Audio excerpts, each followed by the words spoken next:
Pernah kepikiran nggak sih, apa bisa cinta jadi dasar kurikulum di sekolah?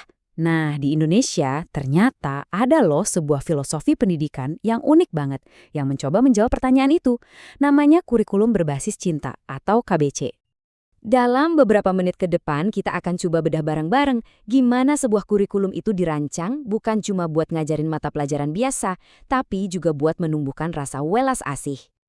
Oke, kita mulai dari akarnya dulu ya. Sebenarnya, apa sih ide utama di balik KBC ini?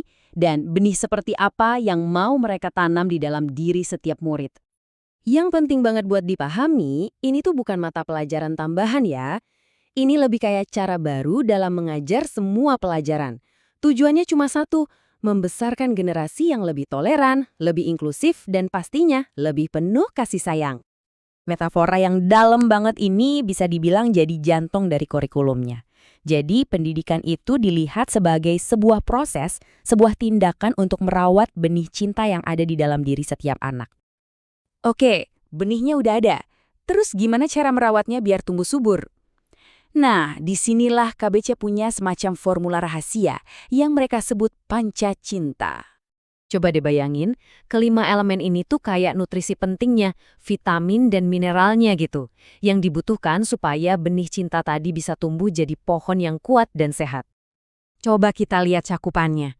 Ini tuh lengkap banget kan? Mulai dari hubungan kita sama Tuhan, kecintaan pada ilmu, terus cara kita mencintai diri sendiri dan orang lain, sampai ke alam dan bahkan negara kita.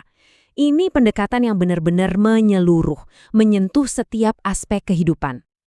Jadi, pertanyaannya sekarang gimana cara ngajarin nilai-nilai ini semua?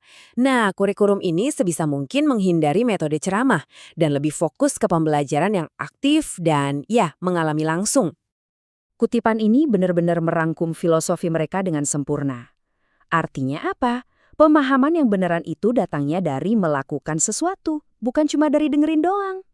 Nah, untuk itu mereka pakai metode 4 langkah yang namanya ARKA. Ini prosesnya pinter banget sih.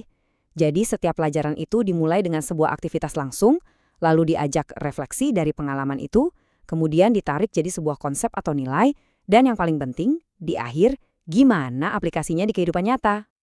Dan yang keren, belajarnya tuh nggak berhenti di kelas aja. KBC ini benar-benar mau membangun sebuah budaya kepedulian yang total lewat ritual-ritual kecil yang dilakukan sehari-hari. Contohnya nih, sebelum makan. Ini bukan cuma sekedar berdoa loh ya, tapi para siswa diajak untuk berhenti sejenak, merenungkan perjalanan makanan itu, dari petaninya, yang masak, sampai akhirnya ada di piring mereka. Ini semua untuk menumbuhkan rasa syukur yang tulus. Terus, abis makan, ada lagi nih. Mungkin kelihatannya sepele ya, cuci piring sendiri. Tapi ini bukan cuma soal kebersihan loh. Ini adalah pelajaran langsung tentang tanggung jawab pribadi dan pentingnya menghargai ruang yang kita pakai bersama. Dan kepedulian ini meluas sampai ke hal-hal terkecil sekalipun. Bahkan cara mereka menata sepatu dan sendal pun punya makna. Ini tuh latihan kecil buat fokus, buat mindfulness, sekaligus kontribusi aktif untuk menciptakan lingkungan yang rapi, tenang, dan saling menghormati. Oke, jadi setelah semua filosofi, formula, dan metode tadi, tujuan akhirnya apa sih? Apa panen yang diharapkan dari semua ini? Yuk kita lihat. Pada akhirnya, panen yang mau diambil dari kurikulum ini tuh bukan sekedar nilai bagus di rapor, tapi sebuah masyarakat yang pondasinya itu empati, di mana setiap orang jadi lebih peduli sama sesama dan juga dunia di sekitar mereka. Kurikulum berbasis cinta ini benar-benar menantang kita buat mikir ulang. Apa sih tujuan pendidikan yang sebenarnya? Ini bukan cuma soal mengisi kepala dengan informasi, tapi juga mengisi hati. Dan ini meninggalkan kita dengan satu pertanyaan besar buat direnungkan. Gimana ya kalau setiap pelajaran yang kita ajarkan, kita tanami juga dengan benih cinta?